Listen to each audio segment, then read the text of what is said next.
I'm DJ Psyched, and you're watching the Get Psyched YouTube channel. Let's get psyched about YouTube. This is the Get Psyched Podcast, and today we're talking about my top 10 favorite albums of all time. I've done a video like this before on a very old YouTube channel, and I just wanted to look back to see if my top 10 favorite albums would be the same or not, and I was actually really shocked to see that, yeah, I wouldn't change anything about this list. I mean, it wasn't terribly long ago that I made this video. I think it was 2018, but for 2 years, you'd think I'd have more albums to challenge this list, but interestingly enough, I think that I don't really listen to albums anymore like I used to. I have a pretty big CD collection, and I used to just be the kind of person that when I really liked a band, I'd listen to like all their records, and I knew bands, I knew records, and I really liked certain albums. But nowadays, maybe it's because of the way I DJ and do like music directing, but I tend to just listen to songs I like, and I don't know quite as much about the artist anymore. I'm not really so into listening to full albums. I just think it's interesting that the entire way I listen has changed. Maybe I'll go back to listening to albums. I don't know. Maybe I'll find a healthy balance of both, because I think Petals for Armor was the last full album that I've listened to. I'm just not really as into listening to full records anymore. But these are the top 10 favorites I have from back when I did listen to them. And there's a good variety on this list, but yeah, these are definitely albums that when I looked at this list, I think it makes plenty of sense as to why I chose these albums. So I'm just going to get into it with what my favorite were. And I will say that they're not in order. Like, I don't have like my top 10 favorite albums as far as which one's my favorite. But I'm going to start with the Front Bottoms just because I really love that band. They are one of my favorites. I always say the Front Bottoms and Paramore are my favorite bands, but it's really hard to say like I have a favorite band because I like a lot of bands, but these two, I guess, are some of the few bands that back when I was really into knowing about bands and listening to all their records, these are two bands that I've listened to all their records, and I know a lot about the bands because I just really liked them. So the Front Bottoms, I ended up choosing Back on Top as my favorite album of theirs, just because there's so many bangers on that album. Help is a huge one. Laugh Till I Cry is one of my favorites. Cough It Out. Laugh Till I Cry was a song that I listened to like 20 times a day when I was a freshman. I love that song so much. 2YL is one of my favorites too. West Virginia is a classic. Like, this whole record, it's pretty representative of the Front Bottom sound, and I don't know, I really love it. So yeah, I would say that this is still one of my top 10 favorite albums.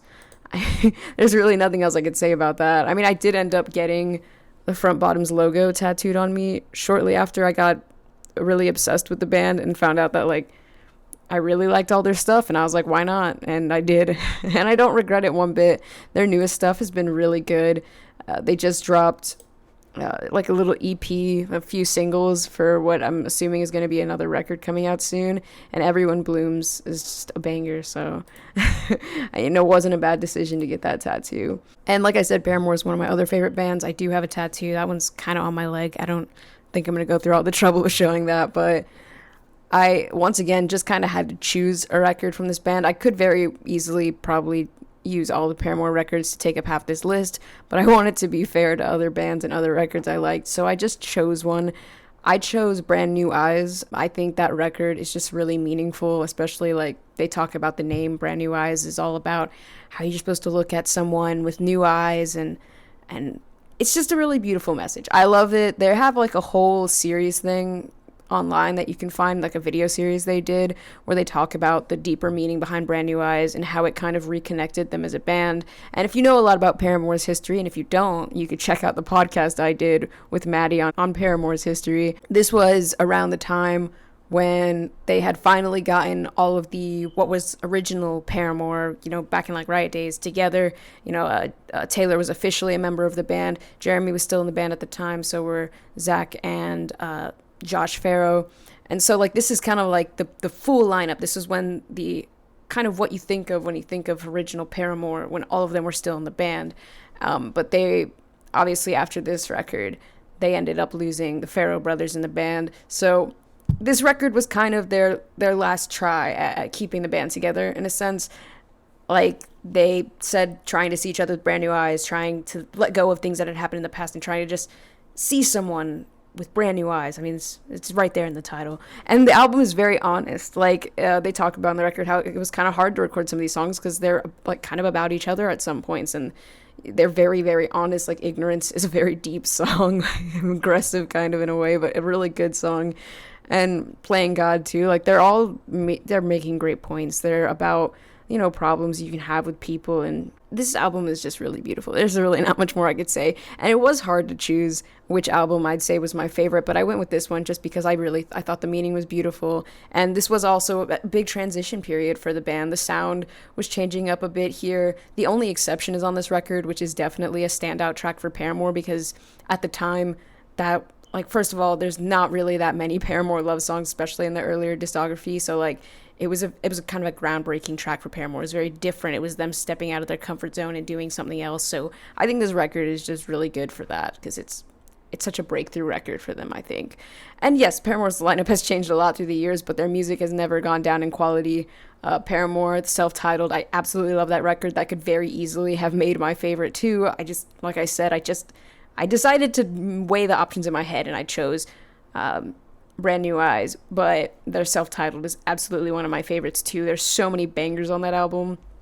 I love the, like, upbeat, sort of more poppy-ish elements, and you can really feel Taylor's influence on this one. It is a bomb record. I don't even know what else I could say.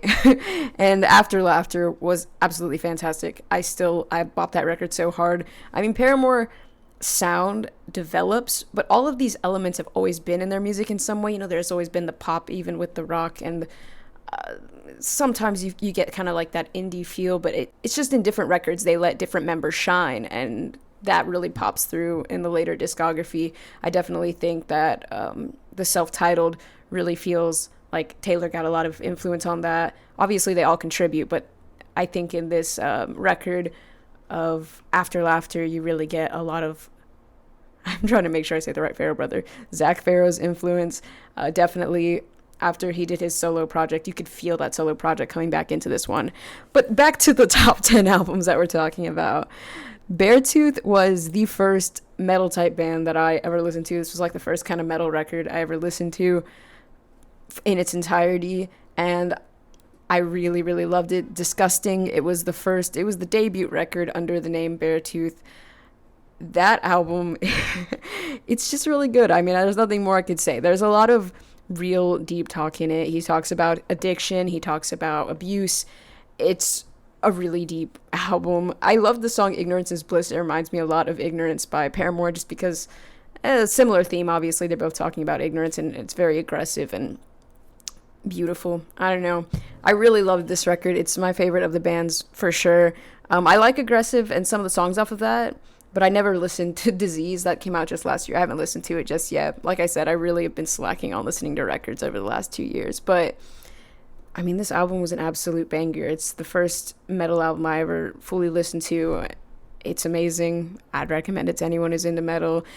Caleb, the lead singer of this band, he was a member of Attack Attack, which is an older, like, I don't know exactly how I would genre define that band. I didn't listen to enough Attack Attack to know what their sound was like over time, but from the Attack Attack that I have listened to, it's Beartooth is different, definitely very different from Attack Attack.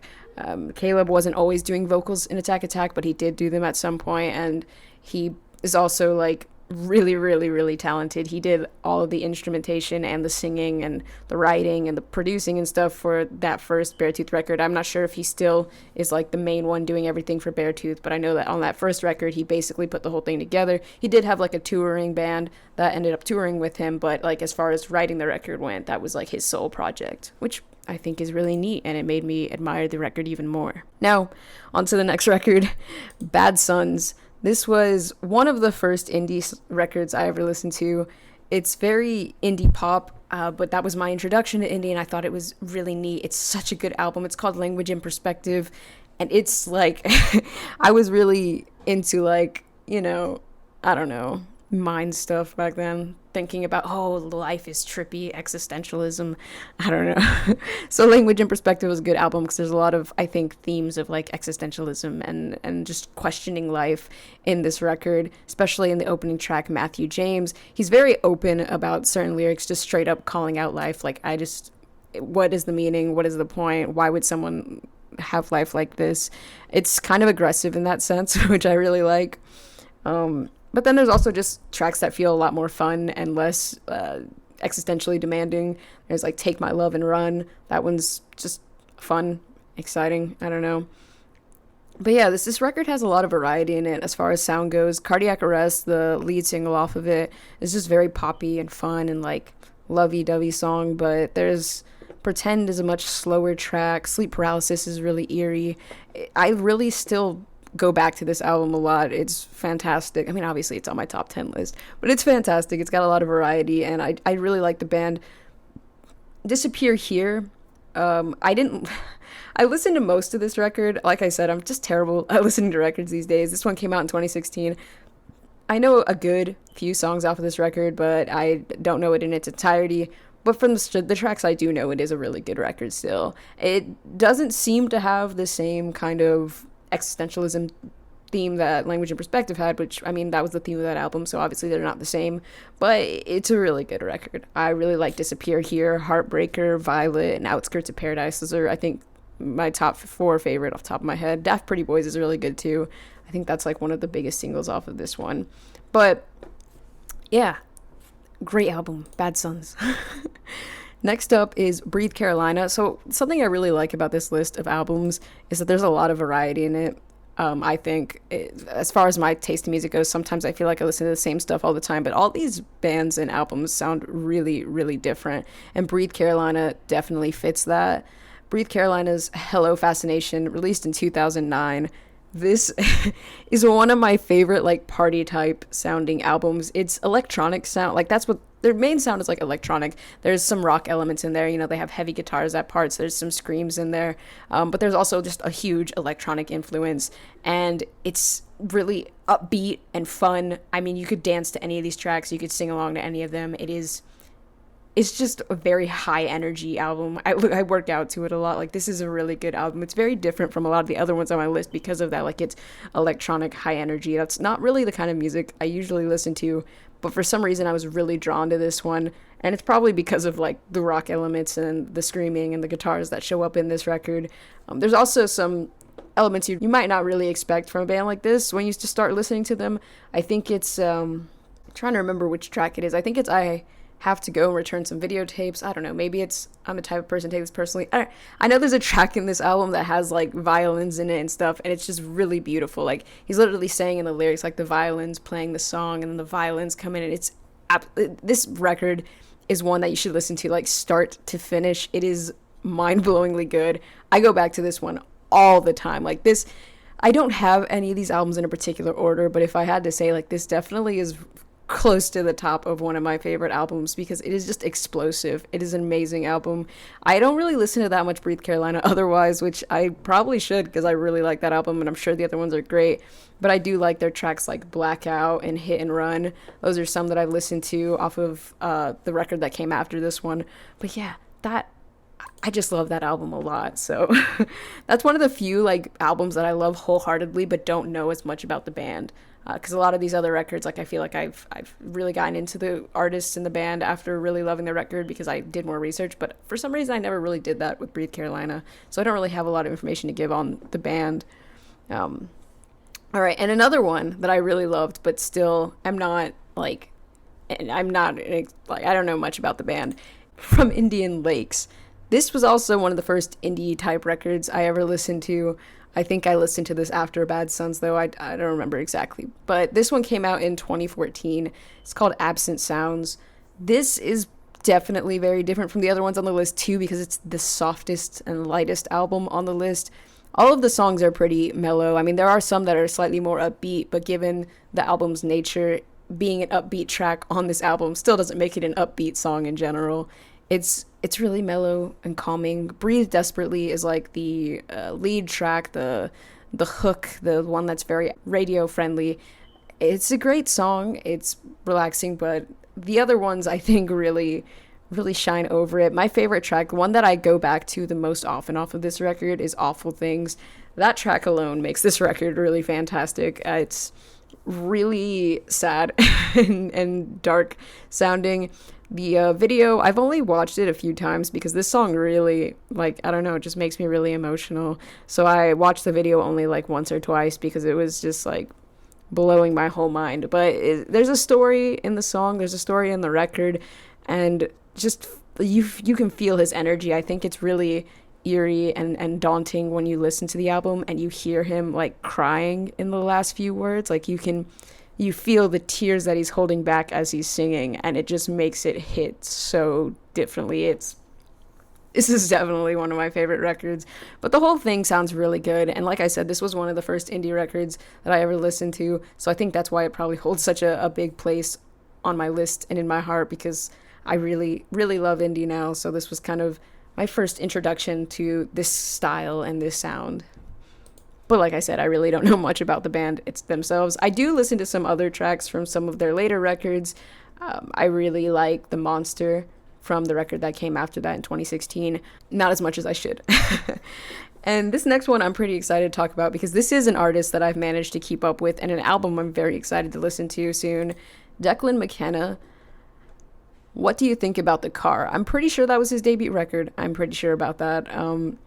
This was an amazing record. I remember hearing Brazil and getting really into that song. It's like the lead single off of it. It's its most popular and widely listened to song. And I just decided to listen to the rest of the record because this was back in 2017 when I was still sort of listening to records, only if like I was absolutely blown away by something.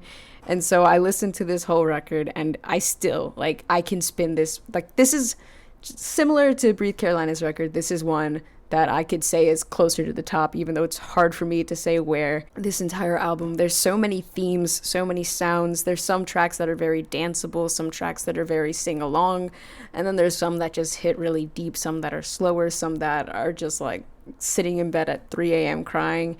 It's just so much variety on this record, and he talks about so many different themes.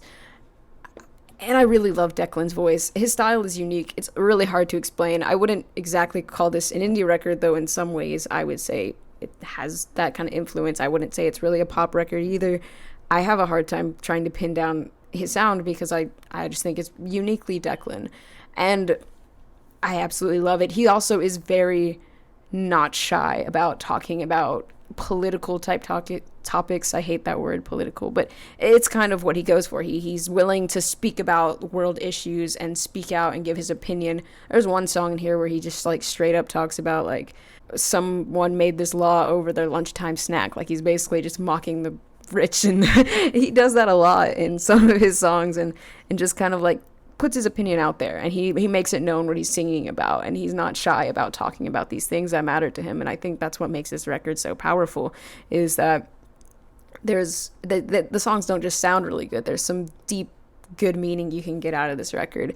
And like I said, I'm very, very excited for a record he's going to be releasing this year, Zeros. I've been anticipating this record for so long because What Do You Think About the Car is one of my favorite records, and I really like Declan's stuff, and he just seems like a really cool artist. Like, I don't know a whole lot about Declan, but from what I've seen, he just seems like a really cool guy, and his stuff is amazing. The Key to Life on Earth and Beautiful Faces were two of the first singles released from Zeros. I absolutely love those tracks, and I just can't wait for this album to finally get released, because it was meant to be released a couple months ago, but given the current status of the world, the release date was pushed back, and so I'm still awaiting this album, but it's beautiful. You should check out Declan. This is probably one of the most recent albums that's on this list. I think it is the most recent album on this list, The Gridlock by Cecil Frenna. This album came out in 2018, so there was a point in college when I was listening to albums, but it wasn't like me in my personal time listening to albums. My first introduction to working with Wknc was reviewing CDs. I remember when I heard about Wknc, I was really excited to try and get involved, but at this point, like, the DJ training class had already started for that semester, and I didn't know, like, the hiring process had already started, like, all jobs were taken, and they weren't doing DJs at the moment because that class had already started. So I just went in there and asked, is there anything I can do to participate in the station? I just want to help if I can, because I was really excited about it. Like, it seemed like the coolest thing on earth, and it is. And Jamie was very nice and said that I could review CDs. And so they brought me to the back, and I talked to a few people, and I was told that, like, I could just grab a CD, listen to it, write a review for it, bring it back to the station. And I did that a lot until I got my chance to take the DJ training class, and the rest is history. But basically, this was the first album they handed me. That's why I'm telling this story. The Gridlock by Cecil Frenna. And I remember I got this one and a record by Fleet, which was still a really good record. I really like that one too. But I went home, I listened to this one. It was just so good. There's nothing more I could say about that. No, there is. This album is amazing. It has a lot of different styles on it. Cecil Frenna has like a rock kind of vocal going, sort of a nice harshness to his voice, and there are moments where he kind of softens it and makes it into like a slower kind of creeping song like Nerves Grow Rust, where it's just a bit more mellow. And then there's songs like Unknown Yourself that are just heavier and more guitar driven and more vocally, presenting. This whole album is quite amazing. He also, like Declan, does bring up like political type topics and not shying away from his opinion. I think one of my absolute favorite songs on this record is My Good Grades. It tells a story about a kid who's like, hey, I had good grades. I did what I was told. I followed exactly what the system told me. I did my work. I had good grades. And guess what? There's still the really rich people out there, and here I am robbing you. It's the story of a robbery, and it's so, like, it's just, I love the song. It's really original and creative. He makes his points, but it's just creative sounding. Like, it's not like anything I've ever heard before.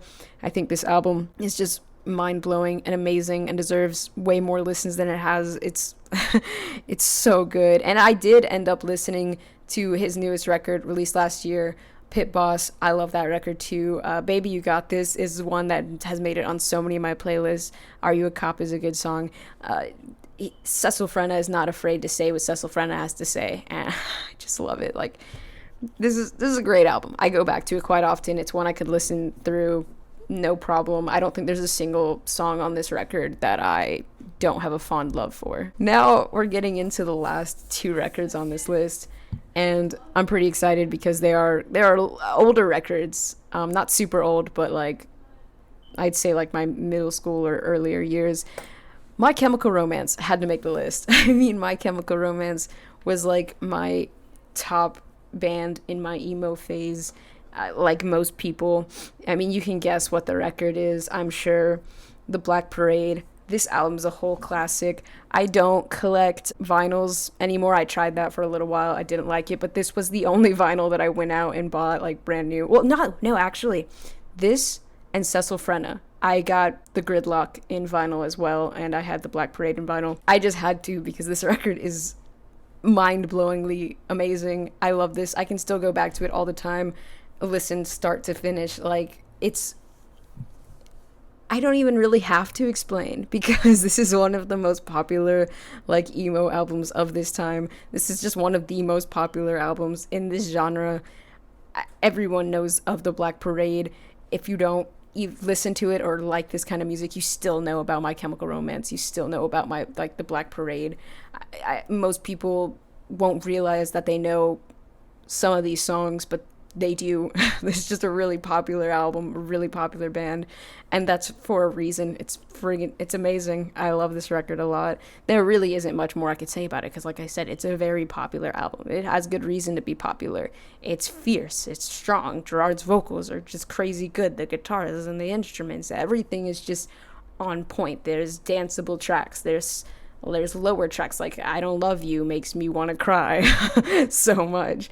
So I mean, I had to make the list. Like, My Chemical Romance, it is one of the best records, in my opinion. And on top of that, during my emo phase, I couldn't leave out one of my absolute favorite bands, a band that I would say is probably number 3. And the reason I don't put this band in the same place that I put Paramore and Front Bottoms is just because Paramore and the Front Bottoms, even with their newest releases, I feel as if these bands still resonate with me, and I can still listen to their stuff and find a lot of enjoyment in it. And I mean no offense to this artist. I've talked about this artist before on this podcast, but I'm just not really a huge fan of Panic's new stuff. I don't think it's bad by any means, but I just don't resonate with it the same way I used to. So I don't really put this band in that portion just because I feel like the newer stuff really doesn't, it's not my stuff. I do love quite a few of the tracks off of the newer stuff, but I wouldn't say I love them the same way I love the past records. But the past records are some of my absolute favorite music ever, which is why I had to put A Fever You Can't Sweat Out as one of my top 10 favorite albums of all time, which was really, really, really hard to choose because of Vices and Virtues is an amazing album that deserves to be right next to it. A Fever You Can't Sweat Out, their debut record, it's just one of the most unique sounding records I've ever heard. London beckons songs, The Only Difference, Nails for Breakfast, Tack for Snacks. Like Lying is the most fun you can have with a girl without taking her clothes off. All of these songs are just mind-blowingly good, and I think it's funny that they had those long titles back then. Like they were so influenced by Fall Out Boy, and I know a lot about Panic, not everything, but like, you know, their story where they had, you know, they've lost members too, kind of like Paramore, but they ended up being like, they were found by Pete Wentz of Fall Out Boy, so they are very influenced by Fall Out Boy, having literally come up out of the ground because of Pete Wentz from Fall Out Boy. And so, you know, they worked alongside together for a very long time. They went on a lot of tours together.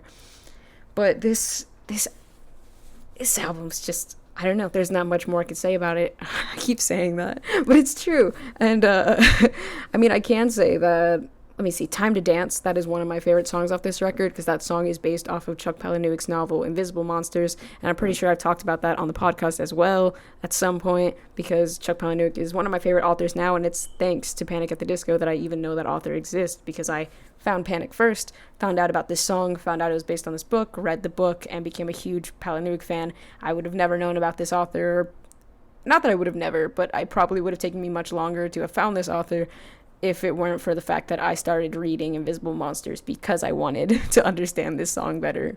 It's just a really great record, and it's a great way to end the top 10 list because, I mean, like I said, this record is amazing. All of Panic's records are amazing. I mean, Vices and Virtues isn't the only one I had a hard time knocking down to put this one on. Pretty Odd is, I mean, Panic... Okay, this is like, I'm gonna do a whole episode on Panic at some point. I've already planned that. I just need to find someone who's like super obsessed with them too, so we can get that rolling together. But Panic was really good at changing their sound every record, but somehow still always sounding like Panic, but somehow like still making it mind-blowingly amazing every record.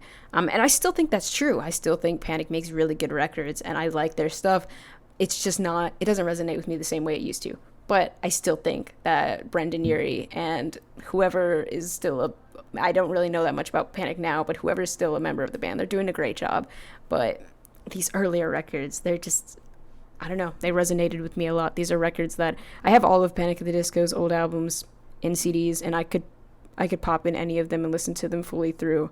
There's no doubt about that. Vices and Virtues, like I said, is a really good one. Too Weird to Live, Too Rare to Die, I think is the last record that I really, really feel like I could vibe with that whole record. It wasn't my absolute favorite of Panic's, but it's a really good record.